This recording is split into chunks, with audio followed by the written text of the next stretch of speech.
हाँ जी बेटा, हम लोग अपना टॉपिक शुरू करते हैं नया, और नए टॉपिक का नाम बेटा जी यहाँ पे इकोसिस्टम।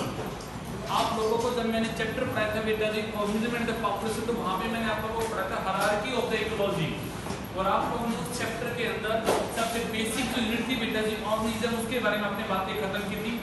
आपने उसके बाद वर्ड आए थे पॉपुलेशन, आपने उस वर्ड की बात भी खत्म की थी, और फिर उसके ऊपर वर्ड आया था बेटा जी वहाँ पे आपका कम्युनिटी, जहाँ पे आपने ये जाना था पॉपुलेशन के अंदर कैसे कैसे इंटरेक्शन होते हैं, और उस पॉपुलेशन से उस कम्युनिटी से ऊपर अगर कोई यूनिट आते हैं तो उसका नाम क्या है बेटा जी आपका यहाँ पे इकोसिस्टम। ये चैप्टर आप लोगों के 12th बोर्ड से इस साल के लिए कट हो गया, बट हम लोग इसे पढ़ेंगे अपने एग्जाम के लिए, नीट वगैरह के लिए, तो हम इस चैप्टर को शुरू करते हैं। अब इस चैप्टर के अंदर हम एक बेसिक डेफिनेशन अगर बनाए कि इकोसिस्टम होता क्या है, तो इकोसिस्टम का मतलब होता है द इंटरेक्टिव यूनिट, जहाँ पे एक लिविंग आपस में इंटरेक्ट करेगा, तो एक लिविंग नॉन लिविंग से जब इंटरेक्ट करेगा तो इंटरेक्टिव यूनिट जो बनेगी वो क्या बनेगा बेटा जी आपका यहाँ पे इकोसिस्टम। ये इकोलॉजी की सबसे स्मॉलेस्ट यूनिट है, तो मैं कहूंगा ये structural and functional unit of the क्या है बेटा जी आपकी इकोलॉजी। अब आप लोगों से कोई पूछे इस इकोसिस्टम के सब कंपोनेंट क्या है, तो आप ये कह सकते हो दो तरह के कंपोनेंट होते हैं, या तो वो लिविंग है, वो बायोटिक है, या फिर वो क्या है बेटा जी यहाँ पे नॉन लिविंग है, दैट इज वो एबायोटिक है। आपने कहा सर आसपास हमारे टेम्परेचर है, हमारे आसपास सर यहाँ पे लाइट अवेलेबल है, वाटर है, सोयल है, ये सब के सब बेटा जी नॉन लिविंग है, जो हमारे यहाँ पे लाइफ को अफेक्ट करते हैं, तो मैं कहूँगी सब के सब कैसे फैक्टर है बेटा जी आपके यहाँ पे abiotic factor, abiotic component of the ecosystem है। बट यहाँ पे जो लिविंग रह रहे हैं, तो मैं कहूँगा यहाँ पे डिफरेंट टाइप के प्रोड्यूसर्स हैं जो एक इनऑर्गेनिक फूड को ऑर्गेनिक फॉर्म में क्या कर रहे हैं, कन्वर्ट कर रहे हैं। उन पे डिपेंडेंट कंज्यूमर्स हैं, उन पे डिपेंडेंट आपके हेटेरोट्रॉफिक ऑर्गेनिजम्स हैं जो प्रोड्यूसर से खाने को इनटेक करते हैं। बट कंज्यूमर भी फर्दर तीन टाइप के होते हैं, या तो वो हर्बीवोरस है जो डायरेक्टली फीड करते हैं प्लांट पे, या फिर वो कार्निवोरस है जो किसी एनिमल पे फीड करता है, या फिर है ओमनीवोरस जो दोनों पे फीड करता है। इस तरह से कंज्यूमर टोटली डिपेंड है प्रोड्यूसर के ऊपर बेटा जी अपना खाना लेने के लिए। बट सोचिएगा अगर नेचर में एक कंज्यूमर और एक बेटा जी प्रोड्यूसर है, पर लगातार अगर सोयल से एक प्रोड्यूसर न्यूट्रिएंट ले रहा होगा तो धीरे धीरे सोयल के अंदर न्यूट्रिएंट क्या हो जाएंगे, खत्म हो जाएंगे। तो तीसरा जो कंपोनेंट है यहाँ पे बायोटिक का, वो कौन है बेटा जी आपका यहाँ पे डिकम्पोजर, जो यहाँ पे complex organic form of the food को ब्रेक डाउन करता है सिंपलर इनऑर्गेनिक फॉर्म के अंदर बेटा, जो चीजों को डिकम्पोज करता है, न्यूट्रिएंट की रिसाइकलिंग में हेल्प करता है। इसी के बेसिस पे कई बार हमारे पेपर में क्वेश्चन आता है कि इस तरह कंपोनेंट के बेसिस पे कितने प्रकार के इकोसिस्टम होते हैं। दो नाम बोल सकते हैं बेटा जी यहाँ पे कंप्लीट इकोसिस्टम और बेटा जी यहाँ पे इनकम्प्लीट। मतलब क्या इस बात का, जहाँ पे सारे कंपोनेंट प्रेजेंट है वो इकोसिस्टम कैसा है बेटा जी आपका कंप्लीट है, और जहाँ पे अगर एक भी कंपोनेंट एब्सेंट है तो वो कैसा है बेटा जी आपका इनकम्प्लीट। लाइक आपके घर में एक्वेरियम है, उसमें आपने मछलियों को पाल रखा है, बट क्या वहाँ पे कोई प्रोड्यूसर है, तो आपका आंसर है नो। तो मैं कहूँगा कैसे इकोसिस्टम है बेटा जी आपका यहाँ पे, वो है बेटा जी इनकम्प्लीट इकोसिस्टम। अब एक वर्ड आता है कंप्लीट इकोसिस्टम, अपने आप को सेल्फ रेगुलेट करता है और वो एक इंडिपेंडेंट यूनिट है, जबकि इनकम्प्लीट वाला जो होता है वो सेल्फ रेगुलेट नहीं कर पाता है। तो अब मैं जो टॉपिक डिटेल में शुरू करने वाला हूँ, टॉपिक है बेटा जी यहाँ पे how a ecosystem regulate itself. वो अपने फंक्शन को, वो अपने स्ट्रक्चर को कैसे रेगुलेट करता है, वो क्या क्या फैक्टर्स हैं दैट रेगुलेट द, या मैं कहूँगा जो मेंटेन करते हैं होम्योस्टैटिस इन द इकोसिस्टम। तो आप लोग अपने नोट्स बनाकर हेडिंग डालेंगे बेटा जी रेगुलेशन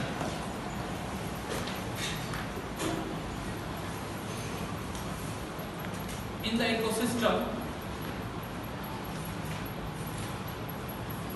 और आप ऑब्लिक लगा के लिख सकते हैं how the ecosystem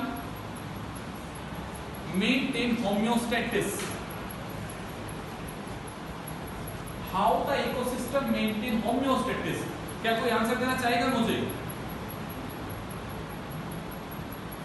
श्रुति, एक इकोसिस्टम खुद को रेगुलेट भी करता है, एक इंटरेक्टिव यूनिट है, वो खुद को मेंटेन करता है, तो कैसे वो अपने होम्योस्टेटिस को मेंटेन करता है? कोई आइडिया है इस बात का?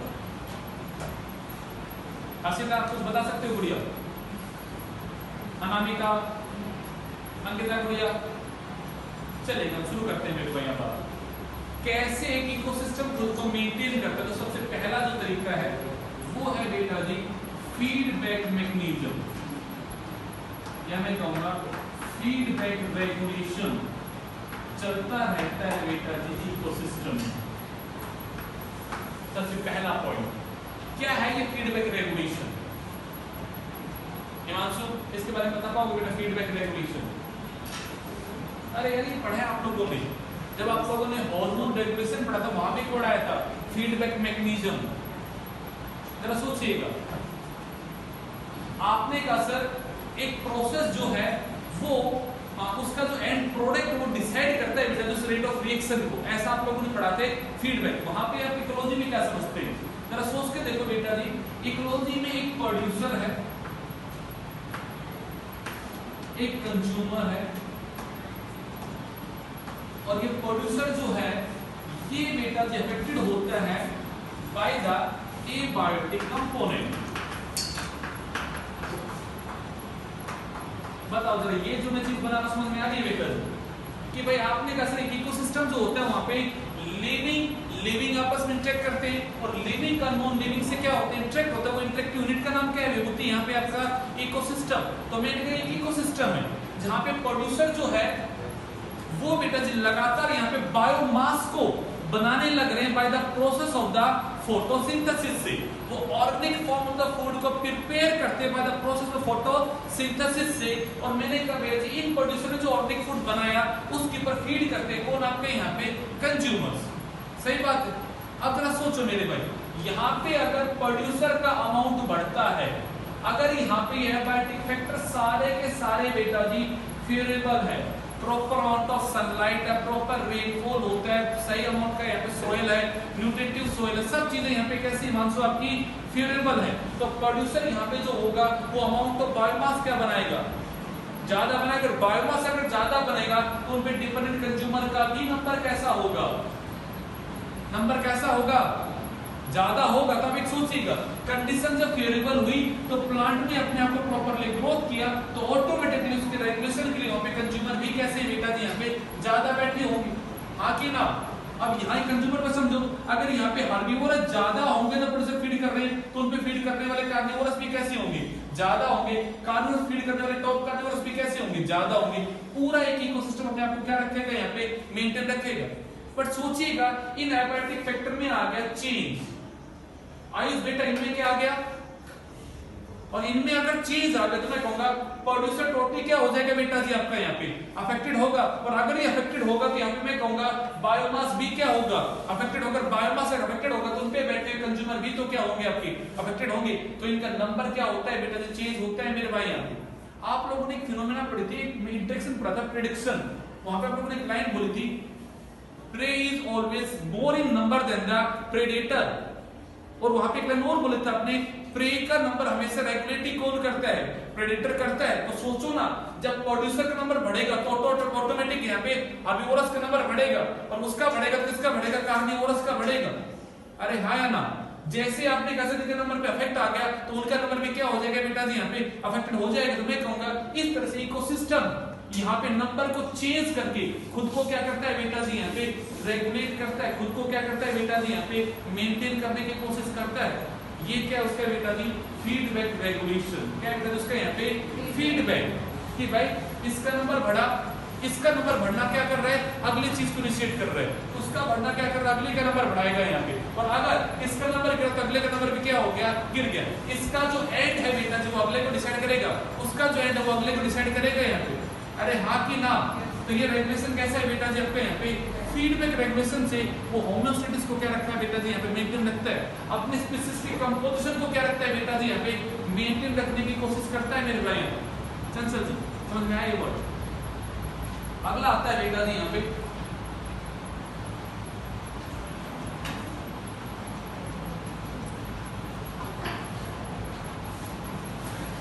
Nutrient recycling.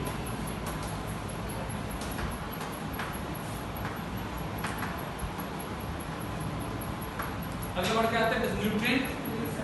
अब जरा सोचो, इकोसिस्टम में सर एबायोटिक फैक्टर है, प्लांट वगैरह जो है वो लगातार न्यूट्रिएंट को पकड़े हुए, तो अगर यहाँ पे इस इकोसिस्टम में ये न्यूट्रिएंट रिसाइकलिंग में बेटा जी बड़ी फास्ट चलती रहेगी यहाँ पे, तो विद द टाइम सोइल अपने आप को वापस क्या करेगी बेटा जी यहाँ पे न्यूट्रिएंट को रिफिल अगर करती रहेगी यहाँ पे आपका, और न्यूट्रिएंट का फ्लो जो होगा वो डिफरेंट कंपोनेंट से अगर बेटा जी प्रॉपर वे में चलता रहेगा यहाँ पे आपका, तो न्यूट्रिएंट अपने फर्टिलिटी पावर को क्या, सोइल अपनी फर्टिलिटी पावर को क्या रखेगा बेटा जी मेंटेन रखेगा, तो इकोसिस्टम भी तो क्या रहेगा बेटा जी आपका यहाँ पे मेंटेन रहेगा।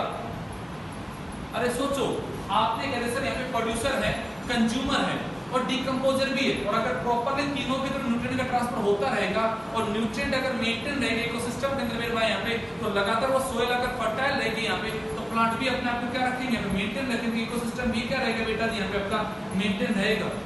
ये तरीके समझ में आ रहे हैं कि नहीं आ रहे बेटा जी? एक वर्ड आप लोगों को बोलते हैं कैरिंग कैपेसिटी, क्या बोला था आप लोगों ने?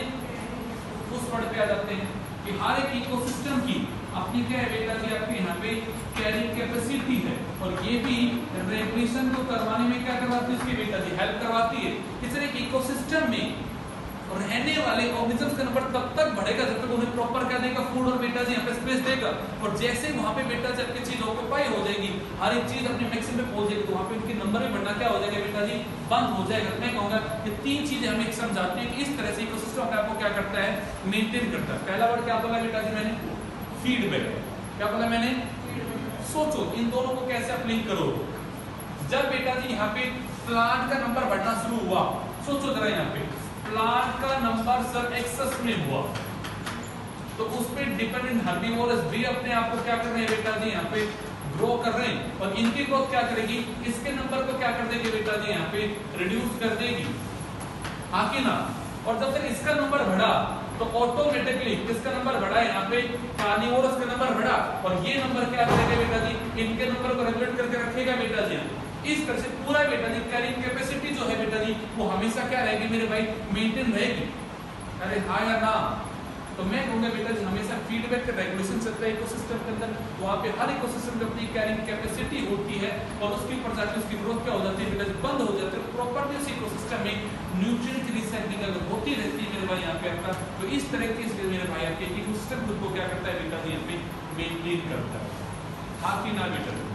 इसमें सिंपल स्पीड लाइन बोल रहा हूँ, एक कंपोनेंट का बढ़ना दूसरे कंपोनेंट को भी क्या करेगा बेटा जी यहाँ पे आपका अफेक्ट करेगा मेरे भाई, और इस तरह से मैं कहूँगा ये फीडबैक चलता रहेगा, इंक्रीज या डिक्रीज जो हो अगले कंपोनेंट को क्या करेगा यहाँ पे अफेक्ट करेगा मेरे भाई।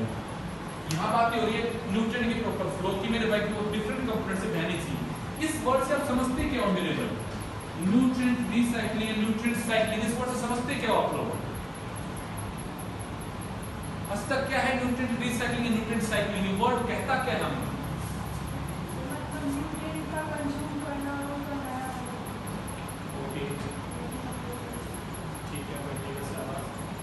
अनामिका जी कुछ और कहना चाहेंगे इसके बारे में? देखो मुझे जो नाम लिखा उसको जरा सोच कर देता हूँ और अच्छे से चेंज कर देता हूँ। न्यूट्रिएंट साइक्लिंग, मैं दी वर्ड को बैठा देता हूँ। साइक्लिंग प्रोसेस का मतलब वो चीज एक ऐसी है, इस तरह की मैं वर्ड बोलूंगा, the transfer of the nutrient through the different component of the ecosystem. क्या बोला मैंने? Transfer of the nutrient through the different component of the ecosystem is known as nutrient cycling। जरा सोचो, आपने कहा सर ऑक्सीजन की बात करते हैं, CO2 की बात करते हैं, एयर के अंदर CO2 है, एयर कैसा कंपोनेंट है बेटा जी यहाँ पे? एबायोटिक है, प्लांट ने उसे किया कंज्यूम, तो प्लांट ने उसे क्या किया इनटेक किया, और वो किस में आ गया? प्लांट में आ गया, ग्लूकोज के फॉर्म में फिक्स हो गया। उस प्लांट पे हमने किया बेटा जी फीड, तो वो किस में आ गया? हर्बीवोरस में आ गया। मुझ पे किसी और ने फीड किया, किस में आ गया? कार्निवोरस में आ गया, मर गया, पत्ता मर गया, इंसान मर गया, उस पे किसने फीड किया? डिकम्पोजर ने फीड किया मेरे भाई, वो वापस से सोइल में आ जाएगा मेरे भाई, एयर में आ जाएगा। मैं यहाँ पे रेस्पिरेशन के प्रोसेस से वापस से क्या कर रहा हूँ, CO2 को बेटा जी यहाँ पे छोड़ने लग रहा हूँ मेरे भाई। यहाँ पे CO2 का डिफरेंट कंपोनेंट से क्या हो रहा है बेटा जी आपका यहाँ पे ट्रांसफर हो रहा है। ये ट्रांसफर होना ही तो क्या है बेटा जी न्यूट्रिएंट की साइक्लिंग है। अरे हाँ या ना? सोचो अगर किसी इकोसिस्टम में पूरे कंपोनेंट नहीं, मैंने एक वर्ड बोला कंप्लीट इकोसिस्टम, मतलब वहां पे सारे के सारे कंपोनेंट प्रेजेंट, मतलब वहां पे प्रोड्यूसर भी है, कंज्यूमर भी है, और क्या वहां पे डिकम्पोजर भी। अगर सोचो मैं कहता हूँ इनकम्प्लीट इकोसिस्टम की, जहां पे आपने कहते हैं सपोज कर लेते हैं सर प्रोड्यूसर ही नहीं है, तो बायोमास कौन बनाएगा? सर कंज्यूमर ही नहीं है, तो ये प्रोड्यूसर के बनाई चीज आगे ट्रांसफर कैसी होगी? वहां पे सर डिकम्पोजर नहीं है, तो मैं कहूँ इन चीजों को डिकम्पोज करके वापस से सोइल को इनरिच करने का काम कौन करेगा? मतलब कुल मिला के अगर एक भी कंपोनेंट अफेक्ट हो गया तो मैं कहूंगा भैया जी न्यूट्रिएंट की साइक्लिंग वहां पे क्या हो जाएगी बेटा जी? आपकी बंद हो जाएगी। तो मैं एक वर्ड बोल सकता हूं बेटा जी, होम्योस्टैटिस वही मेंटेन कर सकता है तो इकोसिस्टम कैसा है बेटा जी? आपका कंप्लीट है। और अगर कोई भी इकोसिस्टम बेटा जी इनकम्प्लीट है तो वो होम्योस्टैटिस मेंटेन कभी नहीं कर पाएगा। एग्री करते मेरे पॉइंट पे? चंचल अरे हाँ या ना? तो लिखिएगा जरा, आपने हेडिंग डाल रखी है उसमें लिखिएगा पहला बेटा जी feedback regulation.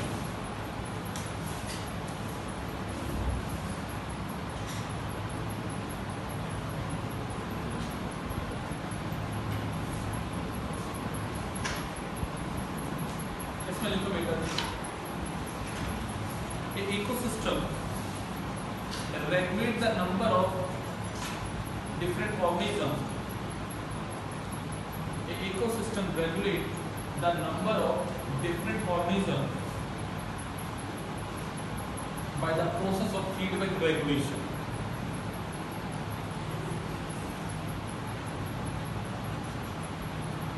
For example, increase in the number of producers.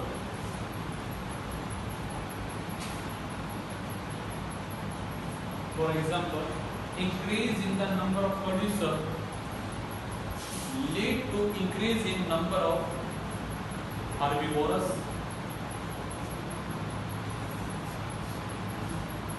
and increase in number of herbivores lead to increase in number of carnivores.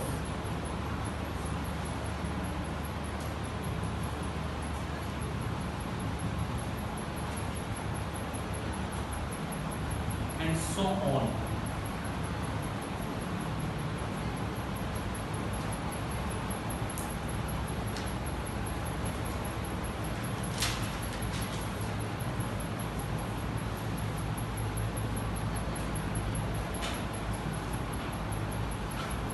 अगला लिखो बेटा nutrient cycling.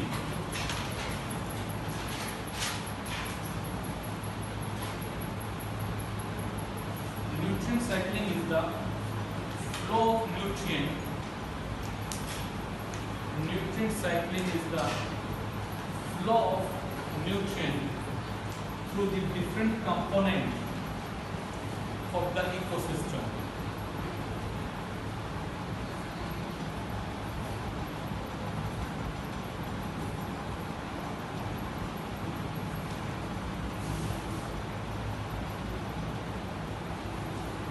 And by the proper nutrient cycling, the ecosystem regulates the number of every component of the ecosystem. Regulate the number of every part of the component. आप समझ सकते हैं मेरे भाई, अगर सोयल में वापस से रिफिलिंग नहीं हो रही है तो प्रोड्यूसर का नंबर क्या होगा बेटा? अफेक्टेड होगा। और प्रोड्यूसर का नंबर अगर अफेक्ट होगा तो कंज्यूमर का नंबर भी क्या होगा? अफेक्ट होगा। तो डिकम्पोजर का नंबर भी कंडीशन क्या होगा बेटा जब अफेक्टेड होगा?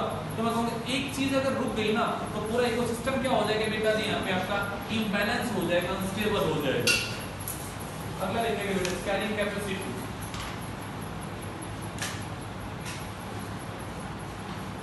Every ecosystem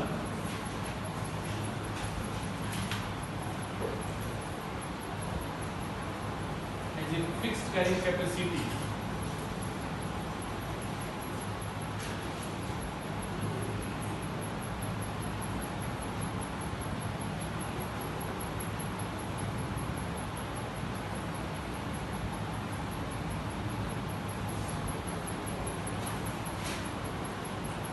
That is, I have fixed amount of food and space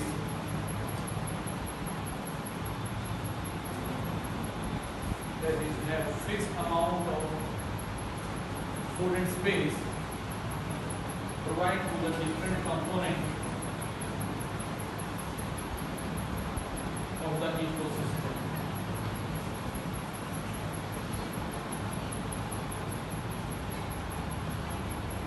अब हेडिंग डालें मेरे भाई function of the ecosystem. Heading डालो बेटा जी function of the ecosystem.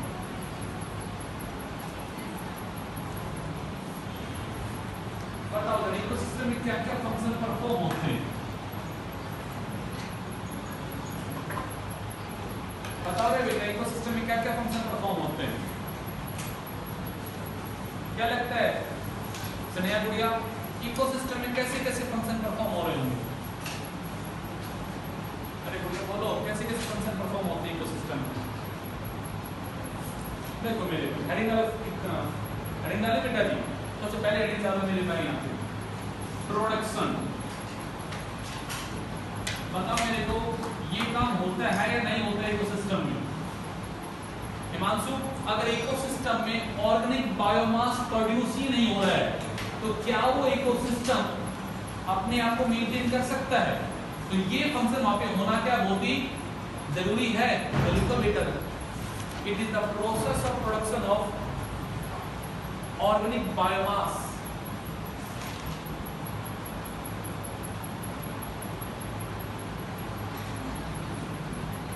by the producers through the process of photosynthesis. Through the process of photosynthesis.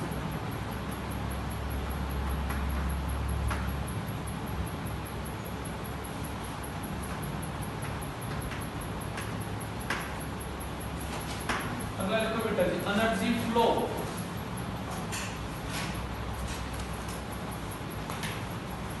अब आप लोगों ने कहा sir ultimate source of the sunlight अगर कोई है तो कौन है? Ultimate source of the energy अगर कोई है तो कौन है? सनलाइट। यानी कि सन क्या है यहाँ पे ultimate source of the energy है मेरे भाई यहाँ पे। अब आप लोगों ने एक बात कही सर, हम लोगों ने केमिस्ट्री में रूल पढ़ा है थर्मोडायनेमिक्स का, energy can neither be created nor be, वो हमेशा कन्वर्ट होते हैं वन फॉर्म अनदर फॉर्म में। वैसे सोचिएगा सन एक ultimate source of the energy है, उसकी एनर्जी ट्रैप की किसने बेटा जी यहाँ पे? प्लांट ने। और प्लांट के ऊपर फीड किया किसने बेटा जी? हर्बिवोरस ने।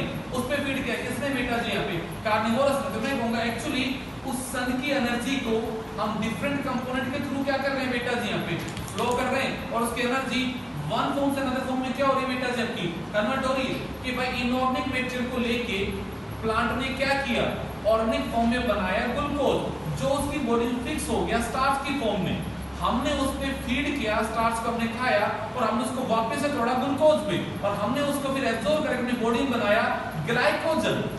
तो हमने क्या किया? एक फॉर्म का फॉर्म में क्या कर रहे हैं यहाँ पे? कन्वर्ट कर रहे हैं। एनर्जी मेरे पास आ गई मेरे भाई, ग्लाइकोजन मेरे पास स्टोर फॉर्म में क्या बन गया? फूड बन के तैयार हो गया। सर वो सनलाइट की एनर्जी थी, प्लांट ने उसे ट्रैप किया और उसे एटीपी की फॉर्म में फिक्स किया during the light reaction in the photosynthesis. तो मैं कहूंगा उसने उस रेडिएंट एनर्जी को एक्चुअली फिक्स कर दिया किसकी फॉर्म बेटा जी यहाँ पे?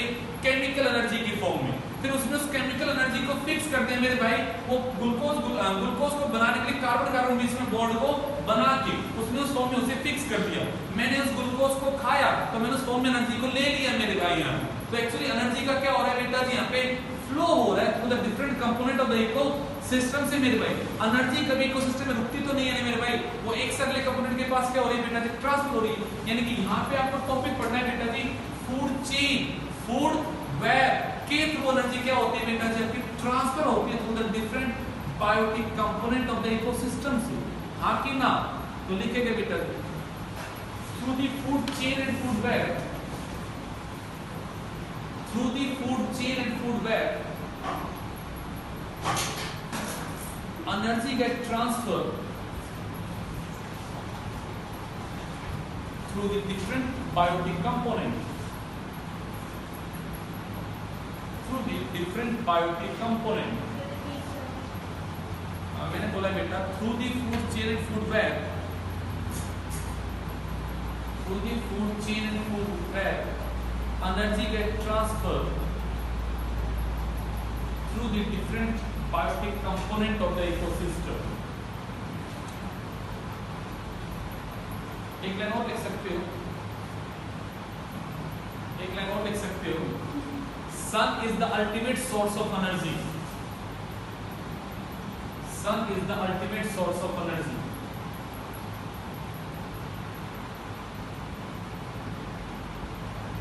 तीसरा काम क्या होगा इकोसिस्टम में? आपको बता दो तीसरा काम क्या होगा बेटा जी? अंकिता क्या लगता है तीसरा काम क्या होगा बेटा जी? Yes, very good. तीसरा काम होता है बेटा जी डीकंपोजिशन। तो लिखिए जल्दी से तीसरा काम डीकंपोजिशन।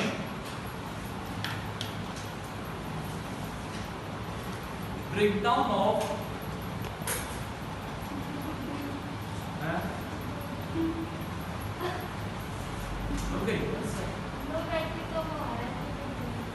नहीं चल रही है, रुक गई। कुछ नहीं आ रहा ऊपर ऐसे जा रहा तो बैठे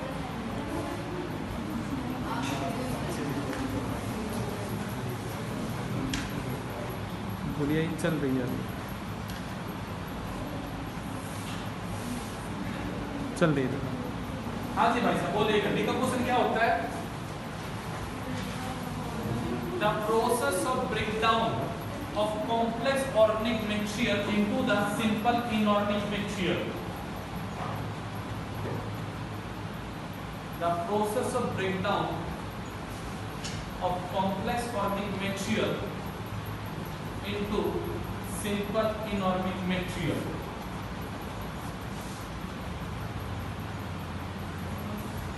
अब इनको समराइज करके चल दो मेरे भाई। चौथा काम चल रहा है इकोसिस्टम में, वो लगातार चलता रहता है। वो क्या है बेटा जी आपका यहाँ पे न्यूट्रिएंट साइकिल।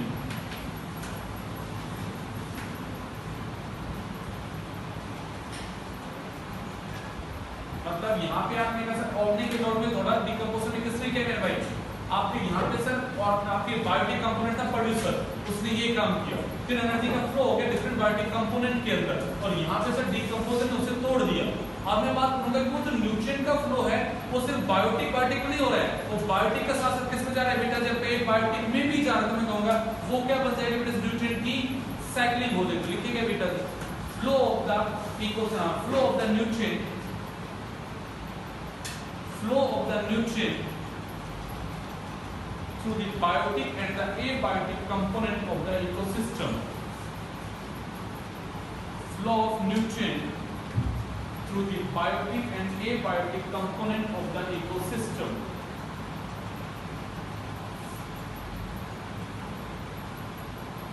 चलिए बेटा यही रोकते हैं अपने टॉपिक को, इसका आगे पढ़ेंगे नेक्स्ट क्लास में।